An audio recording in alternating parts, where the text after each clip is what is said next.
ঘরের মধ্যে পশ্চিম দিকে যদি বিছানা থাকে এবং সেই বিছানায় কেউ যদি শুয়ে থাকে, তাহলে সেই বিছানার সামনে কি নামাজ হবে? হবে।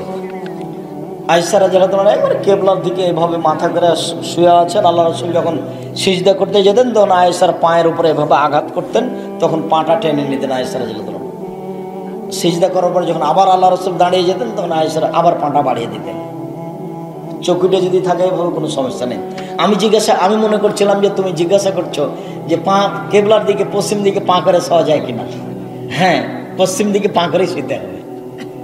দেখেন ফটো উল্টা দিয়ে না, আব্দুরাজ্জাক স্যার না দিন, এটাই ঠিক।